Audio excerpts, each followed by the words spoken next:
Hello friends, welcome back. Let's do the practical problem on the accounting equation.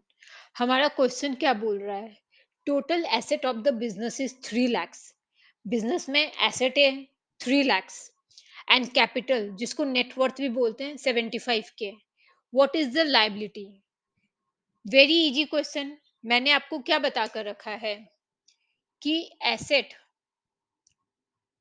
Equal to capital plus liability. यहाँ liability का मतलब क्या है? External liability. यहाँ liability हम किसको बोल रहे हैं? एक्सटर्नल लाइबिलिटी को बोल रहे हैं. टोटल एसेट दिया हुआ है 3 lakhs. कैपिटल को हम नेटवर्थ भी बोलते हैं 75,000 प्लस लाइबिलिटी. देयरफॉर लाइबिलिटी क्या हो गया मेरा? 2,25,000. क्लियर है? टोटल एसेट देकर रखा था 3 lakhs. कैपिटल जिसको नेटवर्थ भी बोलते हैं 75 के. हमें लाइबिलिटी निकालना था. हमने अपना फॉर्मूला लिखा asset equal to capital plus liability. यहाँ लाइबिलिटी का मतलब एक्सटर्नल लाइबिलिटी है. एसेट 3 lakhs था, कैपिटल 75,000. हमने लाइबिलिटी निकाल दी. कुछ समझ में आ रहा है ना? हमें एसेट और कैपिटल देकर रखा था और लायबिलिटी निकालना था. अपने अकाउंटिंग इक्वेशन लगाकर हमने लायबिलिटी निकाल दिया. One most important point, capital को हम नेटवर्थ भी बोलते हैं. कैपिटल को हम नेटवर्थ भी बोलते हैं, ओनर्स इक्विटी भी बोलते हैं, प्रोप्राइटर्स फंड बोलते हैं, शेयर कैपिटल बोलते हैं. All are interchangeable terms. Similarly liability को हम क्रेडिटर्स भी बोलते हैं. अगर लाइबिलिटी में कुछ भी नहीं लिखा हुआ है और क्रेडिटर मेंशन किया हुआ है तो वो मेरा लायबिलिटी है. Let's move to the question number 3. Question number 3, if the total asset of the business is 1.5 lakh. Total asset दे दिया है and creditors is 55 K. What is the capital? तो यहाँ पर क्या हुआ? एसेट दे दिया है, क्रेडिटर्स देकर रखा है. क्रेडिटर्स क्या है मेरा? जो मेरे को फ्यूचर में पैसे देने हैं. मैंने कुछ सामान खरीदा था, उसका पेमेंट अभी तक नहीं किया है, वो मेरे को फ्यूचर में देना है. तो हम अपना फॉर्मूला लगा देंगे. Assets equal to capital plus liability. यहाँ लाइबिलिटी मेरा क्या है? क्रेडिटर्स है. टोटल एसेट कितना है? 1,50,000. हमें निकालना कैपिटल है प्लस 55,000 मेरा लाइबिलिटी है. तो मेरा कैपिटल क्या हो गया? 95,000. 1,50,000 माइनस 55,000. तो मेरा क्रेडिटर्स क्या आ गया? 95,000 आ गया. Move to the another problem. Now let's move to the question number 4. Position of the business. Asset देकर रखा है. कैश मेरे पास 20,000 है. कैश हमको पता है क्या होता है. डेटर्स, मेरे को फ्यूचर में पैसे रिसीव होने वाले हैं, मैंने उधार में माल बेचा है तो 25,000. मेरे बिजनेस में फर्नीचर लगा हुआ है 50,000 का. स्टॉक 40,000. स्टॉक क्या होता है? जिस चीज में मैं डील करती हूँ. मेरा पेन मैन्युफैक्चरिंग एंड सेलिंग का बिजनेस है. मैंने पूरे मार्च महीने में 1,000 पेन मैन्युफैक्चर किए और 700 पेन ही बेच बिका है मेरा. 300 पेन मेरे स्टॉक में अभी पड़ा हुआ है. कोई बात नहीं, वो मैं नेक्स्ट ईयर बेच लूंगी. तो जो मेरे स्टॉक में पड़ा हुआ है, जो मेरे पास पड़ा हुआ है, उसको हम स्टॉक बोलते हैं, इन्वेंट्री भी बोलते हैं. प्रीपेड इंश्योरेंस ये क्या है? हम लोग डिटेल में जर्नल में पढ़ेंगे, पर अभी मैं आपको ब्रीफली एक्सप्लेन कर दूंगी कि ये क्या है. Let's take an example to understand what is prepaid insurance. Suppose company का बुक्स ऑफ अकाउंट है और मेरा अकाउंटिंग पीरियड जो है 1/4/2021 टू 31/3/2022 है. ठीक है. कंपनी को इंश्योरेंस पे करना होता है हर महीने 1,000 रुपीज. तो इस पूरे साल में मेरा इंश्योरेंस का पेमेंट कितना होना चाहिए था? 1,000 रुपया मेरे को हर महीना अपना इंश्योरेंस पे करना है. तो मेरा पूरे साल का इंश्योरेंस पेमेंट 12,000 होना चाहिए. ठीक है. लेकिन मैंने क्या किया?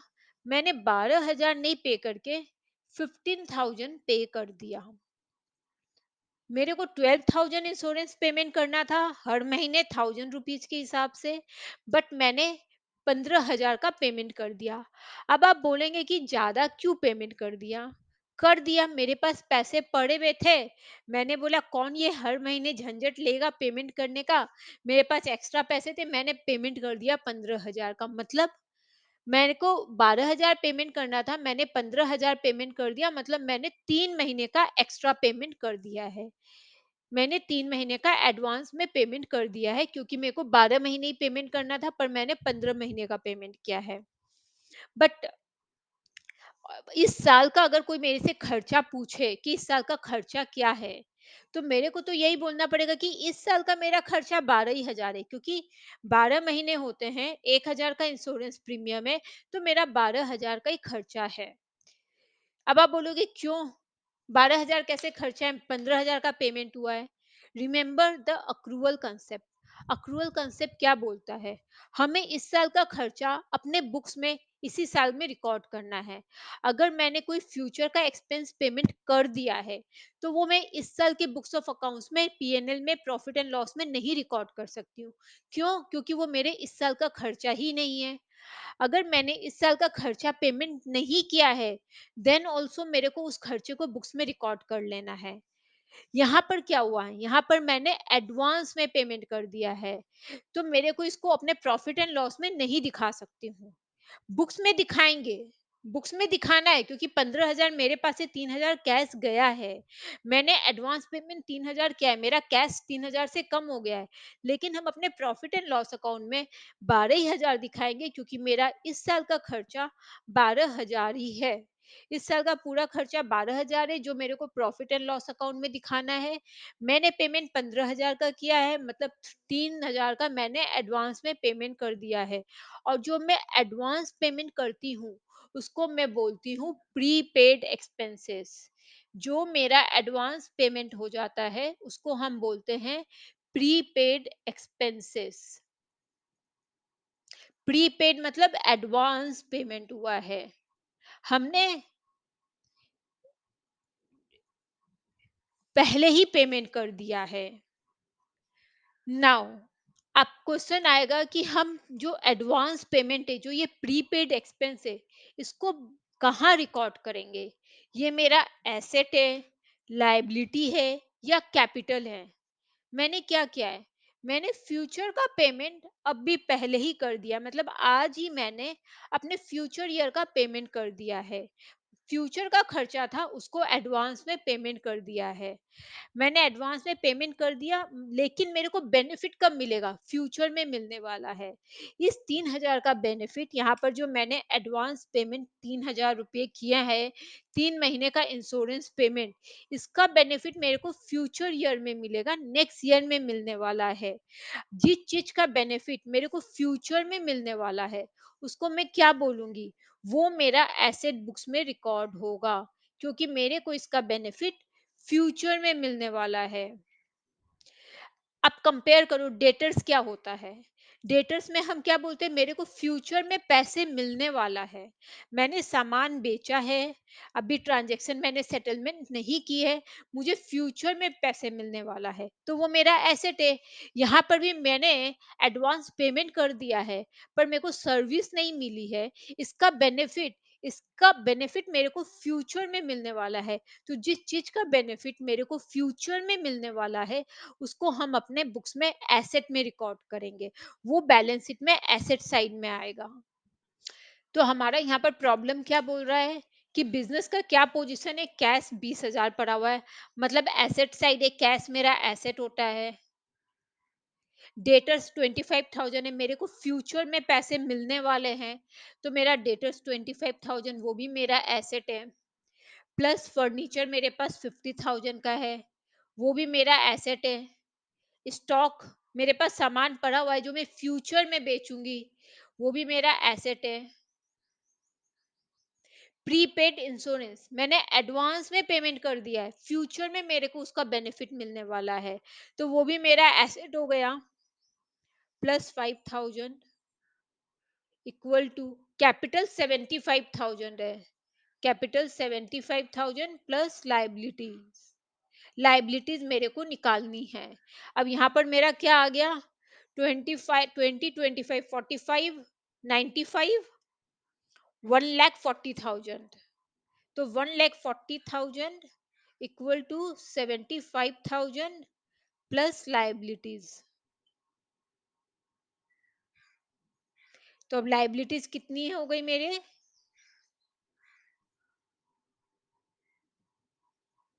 Equal to 65,000। तो मेरे पास लायबिलिटी क्या आ गई, 65,000। Let's understand the prepaid expense again with another example. Suppose I hired one employee. मैंने एक एम्प्लॉय हायर किया। चलो ये मेरा जनवरी टू दिसंबर का पीरियड है, अकाउंटिंग पीरियड। मैंने एक एम्प्लॉय हायर किया, उसकी सैलरी 15,000 पर महीने है, 15K पर मंथ। तो पूरे साल की क्या सैलरी हो गई इसकी, 15 मल्टीप्लाई बाई 12, 1,80,000 मेरी सैलरी होती है। मैंने क्या किया, मैंने पेमेंट कर दिया 2,40,000। मैंने इसी एम्प्लॉय को पेमेंट कर दिया 2,40,000। मतलब मैंने कितना एडवांस पेमेंट कर दिया, 60,000 का। तो ये जो 60,000 मैंने एडवांस में पेमेंट किया है, इसका बेनिफिट मुझको कब मिलेगा। इस साल का तो सर्विस का उसका रेम्यूनरेशन 1,80,000 है, वो पूरा काम करके दे दिया उसने। पर मेरा उसको 60,000 एडवांस में पेमेंट हो गया है, जिसका बेनिफिट मेरे को फ्यूचर मंथ में मिलेगा। तो मेरा यहाँ पर क्या सिचुएशन आ गया, मैंने 60,000 का एडवांस में पेमेंट कर दिया है, जिसका बेनिफिट मेरे को फ्यूचर में मिलेगा। तो जो जिसका बेनिफिट मेरे को फ्यूचर में मिलने वाला है, मैंने आज ही उसका पेमेंट कर दिया है, वो हर वक्त मेरा एसेट होता है, और उसको हम प्रीपेड एसेट बोलते हैं। एडवांस एसेट बोलते हैं, जिसका पेमेंट मैंने एडवांस में कर दिया है। तो यहाँ मेरा एडवांस सैलरी 60,000 है, जिसका बेनिफिट मेरे को फ्यूचर में मिलेगा। क्लियर हुआ आपको कंसेप्ट की प्रीपेड इंश्योरेंस क्या होता है। Now we are going to do the question number 5। मैं पहले फॉर्मेट बना लेती हूँ। हम पहले स्टार्ट करते ट्रांजेक्शन से। We will write transaction here.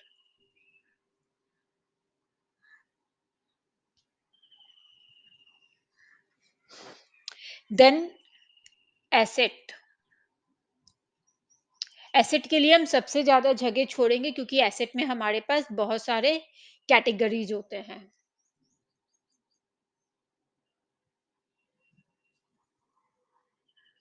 Then we are going to have liabilities. यहाँ लाइबिलिटीज का मतलब क्या है, एक्सटर्नल लाइबिलिटीज। लाइबिलिटीज के लिए भी हम थोड़ा जगह छोड़ देंगे, दो तीन होंगे तो। And finally we are going to have capital. तो liabilities plus capital equal to asset. Then let me draw a line as a header. This is my header. यहाँ हमारा एसेट का कैटेगरी आ जाएगा और लाइबिलिटी का category. Now we are going to start the problem.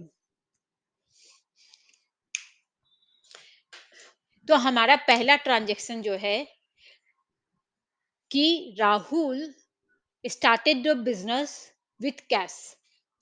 तो Rahul started the business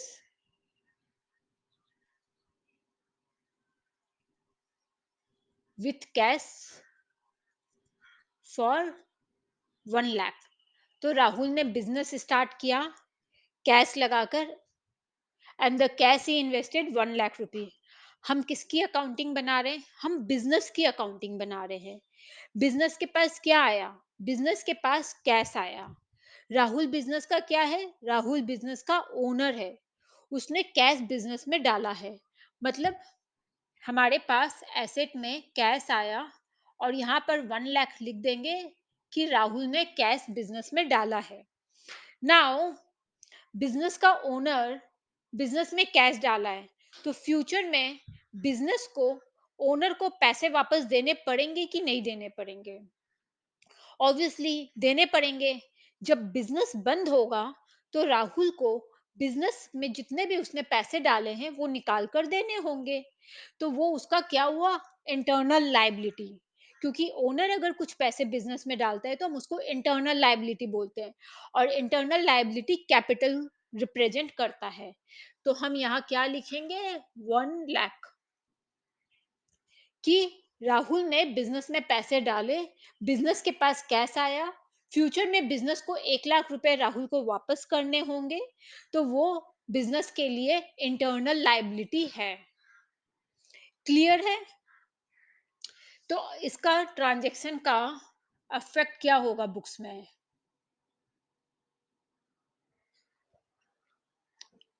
यहाँ मेरा total आ गया 1 लाख, और कैपिटल में मेरा टोटल आ गया 1 लाख। मीन्स मेरा एसेट जो है is equal to liability plus capital है।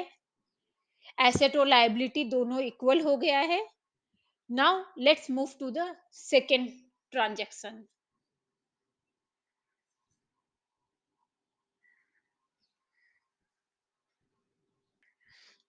Purchase goods on cash for ₹25K। Business ने कैश देकर गुड्स परचेज किया 25,000 का। बिजनेस में 25,000 का कैश, 25,000 कैश देकर गुड्स खरीदा। गुड्स को हम इन्वेंट्री भी बोलते हैं। तो मैं यहाँ पर एसेट में अपने ऐड कर लेती हूँ इन्वेंट्री, कि मेरे पास इन्वेंट्री है। ठीक है, और इसको स्टॉक भी बोलते हैं। नाउ हमने कैश देकर सामान खरीदा, मतलब मेरा जो कैश है वो मेरे पास से कैश गया, और मेरे पास क्या आया, मेरे पास गुड्स आया। तो अब हम बुक्स में क्या दिखाएंगे, कि हमने 25,000 कैश का पेमेंट किया, मतलब मेरे पास से कैश गया, तो -25,000, और मेरे पास क्या आया, मेरे पास इसी अमाउंट का गुड्स आया। तो मैं यहाँ पर लिखूंगी गुड्स, कि मेरे पास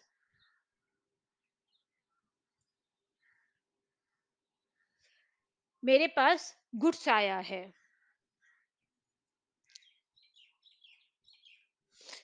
कि मेरे पास गुड्स आया है। ठीक है, कैश रिड्यूस हो जाएगा और हम इन्वेंट्री ऐड कर देंगे। लायबिलिटी के साइड में कोई अफेक्ट नहीं आएगा। नेट अफेक्ट हमारा यहाँ पर क्या आएगा, let's look into the net affect.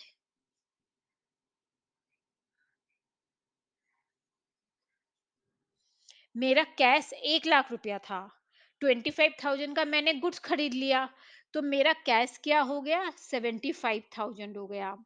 और मेरे पास क्या है, मेरे पास इन्वेंट्री है 25,000 की।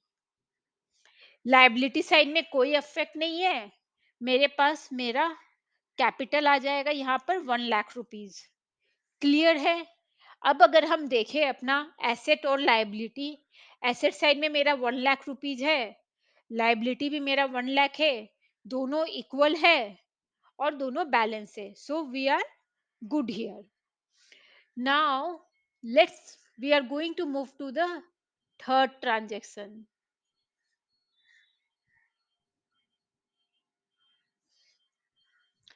मेरा थर्ड ट्रांजेक्शन क्या है, purchase goods on credit for ₹15,000। मैंने 15,000 का क्रेडिट में गुड्स खरीदा है। इसकी हम क्या एंट्री करेंगे,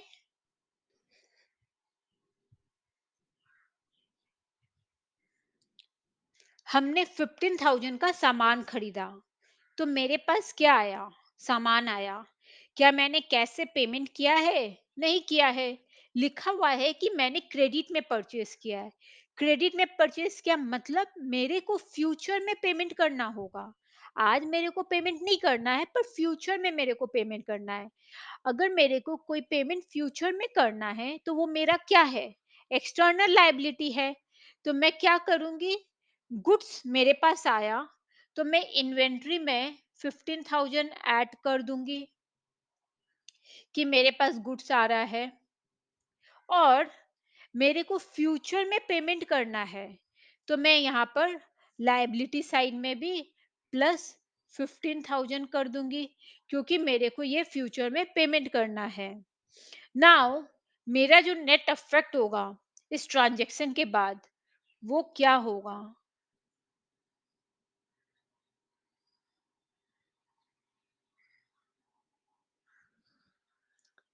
मेरे पास 75,000 कैश है, क्योंकि मैंने कैश में तो खरीदा ही नहीं है गुड्स, मैंने क्रेडिट में खरीदा है। फिर मेरे पास 40,000 का इन्वेंट्री हो गया, 40,000 मेरा इन्वेंट्री है। लायबिलिटी साइड में मेरे पास क्या है? सॉरी, 15,000 जो मैंने ऐड किया है, वो यहाँ पर मैं क्रेडिटर्स ऐड कर देती हूँ, क्योंकि मैंने क्रेडिटर्स के लिए 15,000 लिखा है। 15,000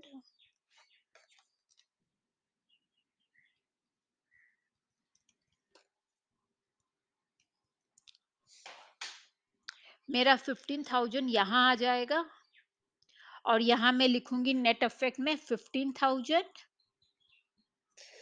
एंड यहाँ मेरा आ गया 1 लाख।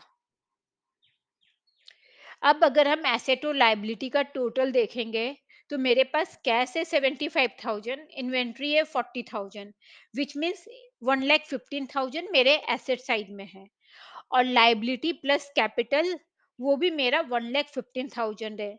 मतलब मेरा एसेट और लायबिलिटी दोनों टैली हो गया है, हो गया है। अगर टैली नहीं होता तो हमसे कुछ गलती हुई है। Now it's tallied, so we are correct.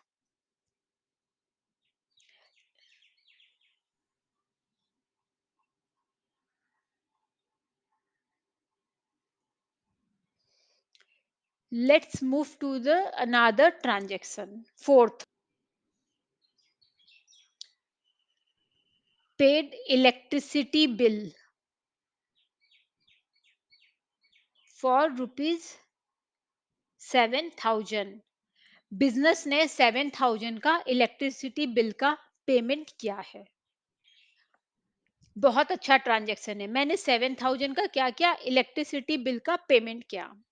ये मेरा क्या है? खर्चा है। मैं क्या कर रही हूँ? अपने बिजनेस का इलेक्ट्रिसिटी बिल पे कर रही हूँ। मतलब 7,000 मैंने अपने कैश में से इलेक्ट्रिसिटी बिल का पेमेंट कर दिया, तो मेरा कैश तो 7,000 कम हो जाएगा, क्योंकि मैंने अपना इलेक्ट्रिसिटी बिल का पेमेंट किया है। नाउ अब इसका दूसरा इफेक्ट कहाँ आएगा? Just think. एसेट में आएगा, लायबिलिटीज में जाएगा, या कैपिटल में जाएगा?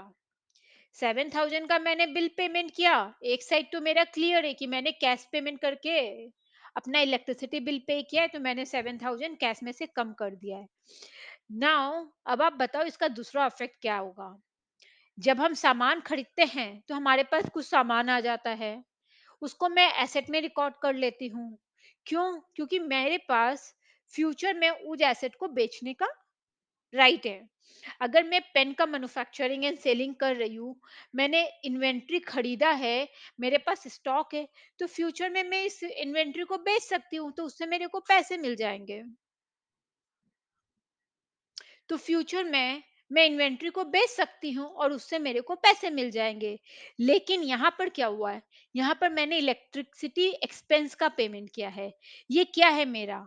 ये मेरा रेवेन्यू एक्सपेंडिचर है। मेरे पास कोई एसेट नहीं आ रहा है। मैं बिजनेस कर रही हूँ, मैंने इलेक्ट्रिसिटी यूज किया, कंज्यूम किया बिजनेस में, तो मेरे पास बिल आ गया, मैंने पेमेंट कर दिया। लेट्स अंडरस्टैंड, बिजनेस का जो सारा प्रॉफिट और लॉस होता है ना, वो ओनर का होता है। ओनर जो है बिजनेस का 100% प्रॉफिट और लॉस का ओनर है। He is responsible to own 100% profit और लॉस फ्रॉम द बिजनेस। मेरे बिजनेस का एक्सपेंस कौन बियर करेगा? ऑब्वियसली ओनर बियर करेगा। बिजनेस में जो भी खर्चा होता है वो ओनर को देना पड़ता है। ओनर के लिए हम कौन सा अकाउंट रखे हुए हैं? ओनर के लिए हम कैपिटल अकाउंट रखे हैं। हमें ओनर का अकाउंट मेरा कैपिटल है, तो ऑलवेज रिमेंबर, अगर कोई फायदा होता है तो वो ओनर को मिलेगा, अगर कोई लॉस होता है तो वो भी ओनर को ही मिलेगा। Now tell me, who will bear this electricity expense? Owner bear करेगा। Yes, correct. तो हम ये खर्चा ओनर के अकाउंट में दिखाएंगे, क्योंकि ये ओनर को पे करना है। तो ये ओनर के कैपिटल अकाउंट में हम जाएंगे, क्योंकि ओनर का अकाउंट कैपिटल है, और हम वहां 7,000 माइनस करके लिख देंगे। वो उसके कैपिटल से 7,000 माइनस हो जाएगा। आपके मन में ये आ रहा होगा कि जब हम गुड्स परचेज कर रहे थे तो वो भी मेरा खर्चा है, तब तो हमने कैपिटल अकाउंट को यूज नहीं किया। लेकिन अब हम ऐसा क्यों कर रहे हैं? जब हम गुड्स परचेस कर रहे थे तो मेरे पास सामान आ रहा था, जो मेरा एसेट है। एसेट क्या होता है? जिसको हम फ्यूचर में बेच सकते हैं। तो यहाँ पर जो हम फ्यूचर में बेच सकते हैं वो मेरा एसेट है। तो मैंने उसको एसेट में लिख लिया कि भाई इन्वेंट्री खरीदी हूँ, इन्वेंट्री मेरा एसेट है, कैश देकर खरीदा है। फ्यूचर में मैं अपना इन्वेंट्री बेचकर अपना कैश उठा सकती हूँ। लेकिन इलेक्ट्रिसिटी एक्सपेंस तो मैंने कंज्यूम कर लिया है। इसको क्या मैं फ्यूचर में बेच सकती हूँ? ये मेरा खर्चा है। इसका फ्यूचर में कोई रिटर्न नहीं है मेरे को। इसके लिए इसको ओनर को बियर करना है। हम खर्चा को कैपिटल से माइनस कर देते हैं। अगर आज बिजनेस को हमको वाइंड अप करना पड़े तो हम बिजनेस राहुल को 1 लाख रुपया नहीं देगा। बिजनेस बोलेगा राहुल को कि आपका 7,000 का इलेक्ट्रिसिटी एक्सपेंस है, जिसका पेमेंट हुआ है, इसके लिए मैं आपको केवल 93,000 का पेमेंट करूंगा। तो ऑलवेज रिमेंबर, बिजनेस में जब भी कोई भी प्रॉफिट लॉस इनकम एक्सपेंस होता है, उसको हम ओनर के अकाउंट से प्लस माइनस करते हैं। कैपिटल अकाउंट में उसका अफेक्ट आता है, क्योंकि बिजनेस का प्रॉफिट और लॉस का 100% ओनर बिजनेस का ओनर होता है। इसके लिए हम कैपिटल अकाउंट से एडजस्ट करते हैं। यहाँ पर अफेक्ट क्या आएगा? 75,000 मेरे पास कैश था, मैंने 7,000 इलेक्ट्रिसिटी बिल का पेमेंट किया है। तो 75,000 में से मेरा 7,000 गया, तो 68,000 मेरा कैश बच गया। प्लस मेरे पास 40,000 की इन्वेंट्री है, लाइबिलिटी एंड साइड में मेरे पास 15,000 क्रेडिटर्स है, और मेरा कैपिटल है 93,000। चलो चेक कर लेते हैं कि एसेट इक्वल टू लायबिलिटी है या नहीं है। एसेट साइड में मेरे पास क्या है? 1,08,000 का बैलेंस है, और यहाँ पर मेरे पास 93,000 प्लस 15,000 है, अगेन 1,08,000 है। मतलब मेरा balance asset equal to liability है, ये टैली हो गया है। So we are good here.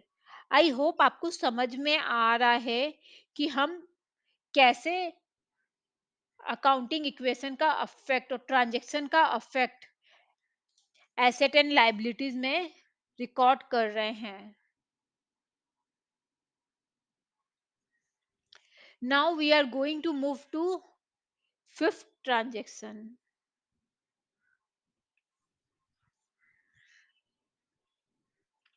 Receive commission for ₹5,000।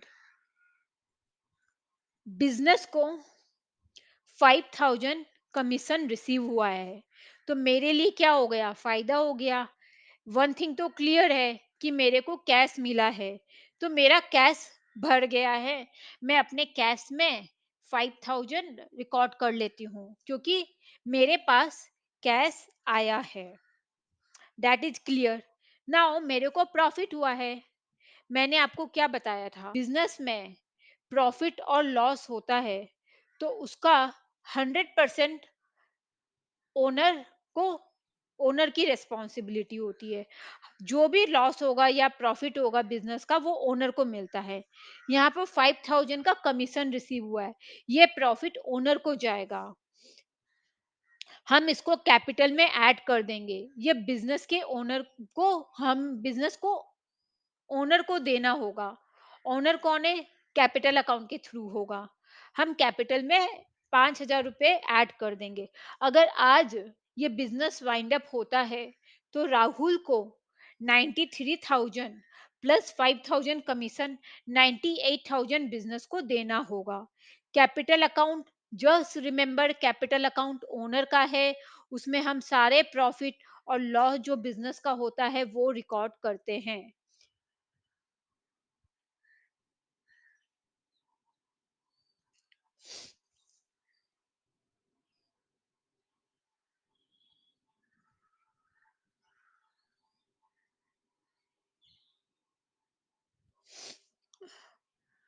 68,000 मेरे पास कैश था, 5,000 रिसीव हो गया तो 73,000 मेरा कैश आ गया, 40,000 मेरा इन्वेंट्री है।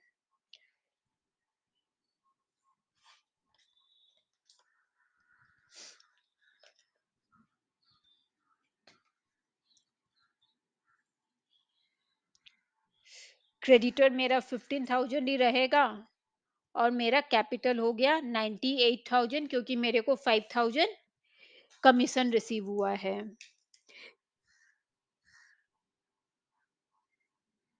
क्लियर है? नाउ लेट्स क्विकली लुक, मेरा एसेट और लायबिलिटी टैली हो रहा है क्या? यहाँ 73,000 है प्लस 40,000, तो मेरा 1,13,000 एसेट साइड में है और लायबिलिटी साइड में मेरा कितना है? अगेन 98,000 एंड 15,000, सो 1,13,000। सो मेरा एसेट और लायबिलिटी साइड इक्वल है।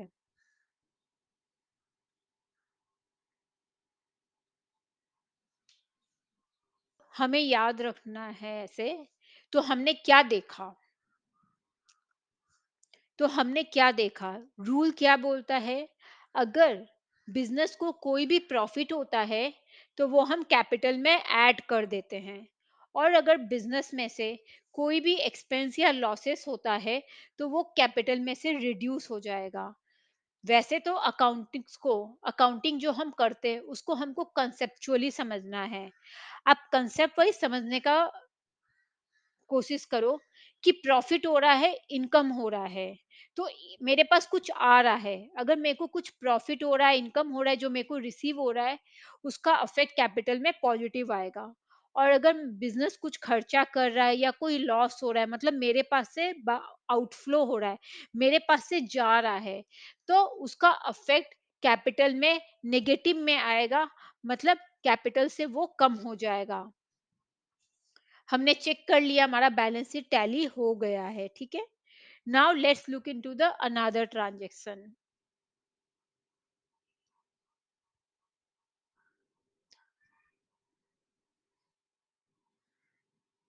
Sold good for cash, sold goods for cash value, sold good for cash 8,000 rupees, costing इसका है 6,000 रुपीज। हमने 8,000 का माल बेचा है जिसकी कॉस्ट वैल्यू 6,000 रुपीज है। मैंने 6,000 का सामान 8,000 में बेचा है, कैश में, वो भी मतलब मेरे पास से सामान बिका है। और सबसे इम्पोर्टेंट बात है, मेरे को सामान बेचकर 2,000 का फायदा भी हुआ है, क्योंकि कॉस्ट वैल्यू सामान की 6,000 थी और मैंने पेमेंट किया, मैंने बेचा है 8,000 में, तो मेरे को 2,000 का प्रॉफिट हुआ है।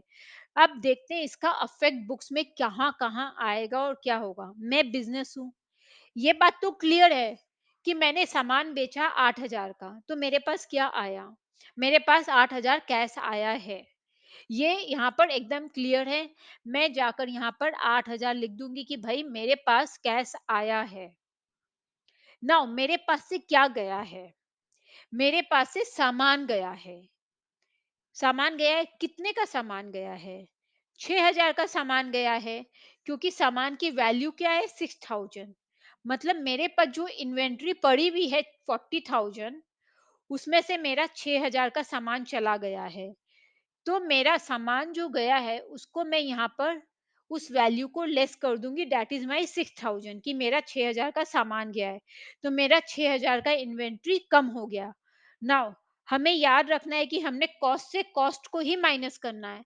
इन्वेंट्री बुक्स में कॉस्ट में रिकॉर्ड होती है। तो जब हमारा सामान बिक रहा है, उसकी कॉस्ट वैल्यू हम इन्वेंट्री से माइनस करेंगे। कभी भी हम जितने में माल बिका है, उसकी वैल्यू 8,000 नहीं माइनस करेंगे। 8,000 मेरा सेल वैल्यू है, कॉस्टिंग 6,000 की है, 2,000 प्रॉफिट है, उसको हम इन्वेंट्री में नहीं माइनस करेंगे। प्लीज आप ये याद रखना, सामान का कॉस्ट वैल्यू मेरा इन्वेंट्री से माइनस होगा।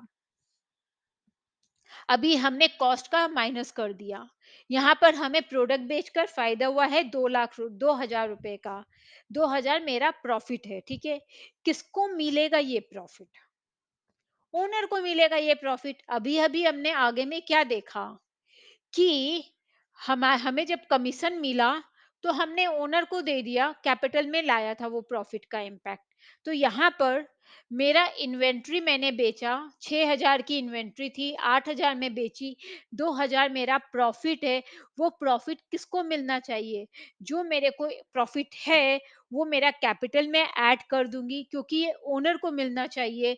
ये ओनर का प्रॉफिट है, इस पे ओनर का राइट है। तो मेरा कैपिटल में 2,000 ऐड हो जाएगा। मेरे को कैश रिसीव कितना हुआ? 8,000, कैश में डाल दिया 8,000। मेरे पास से क्या गया? गुड्स गया, उसकी वैल्यू क्या थी? 6,000। और मेरे को जो प्रॉफिट हुआ इस ट्रांजेक्शन में 2,000, वो मैं कैपिटल में ऐड कर दूंगी। Now let's quickly look into the effect of this transaction in the books. 73,000 और 8, 81,000।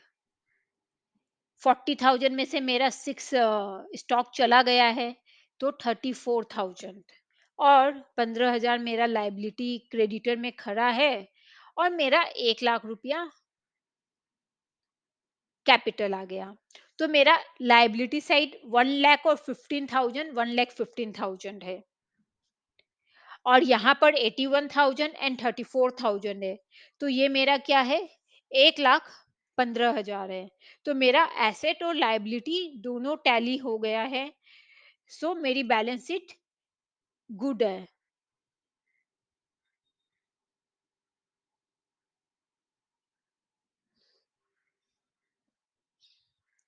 आपको समझ में आ रहा है ना?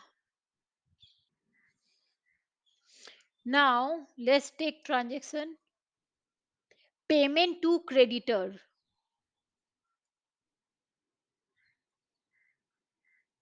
8,000 रुपीज मैंने पेमेंट किया क्रेडिटर को, 8,000 रुपए। मैंने क्या मतलब, बिजनेस ने 6,000 का पेमेंट किया है। क्रेडिटर कौन है मेरा? लायबिलिटी है। मैंने क्रेडिट में सामान खरीदा था 15,000 का, यहाँ पर अभी तक उसका पेमेंट नहीं, उसको उधार में खरीदा था, पेमेंट नहीं हुआ है। वो 15,000 मेरे बुक्स में है रिकॉर्डेड। तो अभी मैं उसका पेमेंट कर रही हूँ। तो मेरे पास से क्या जाएगा? मेरे पास से कैश जाएगा। मैं 8,000 का कैश पेमेंट कर रही हूँ। तो ये तो क्लियर है कि मेरे पास से 8,000 कैश जाने वाला है। तो मैंने कैश में रिकॉर्ड कर लिया -8,000, क्योंकि मैं अपने क्रेडिटर का पेमेंट कर रही हूँ। मुझे टोटल कितना पेमेंट करना था? 15,000। मेरा टोटल लायबिलिटी 15,000 है, मेरे को 15,000 का पेमेंट करना था। अब भी मैंने कितने का पेमेंट कर दिया है? मैंने पेमेंट कर दिया है 8,000 का। मतलब अब मैं ये नहीं बोल सकती कि फ्यूचर में मेरे को 15,000 का पेमेंट ही करना है, क्योंकि मैंने 8,000 का पेमेंट कर दिया है। फ्यूचर में मेरे को -8,000 करके जो आएगा, उसका पेमेंट करना है। तो मैं क्या करूंगी? क्रेडिटर से रिड्यूस कर दूंगी जो मैंने पेमेंट किया है।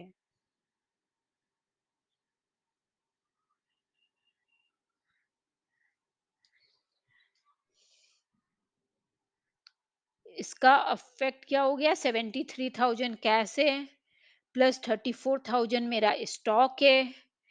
मेरा क्रेडिटर का पेमेंट 7,000 अब फ्यूचर में करना है, और कैपिटल मेरा 1,00,000 होगा।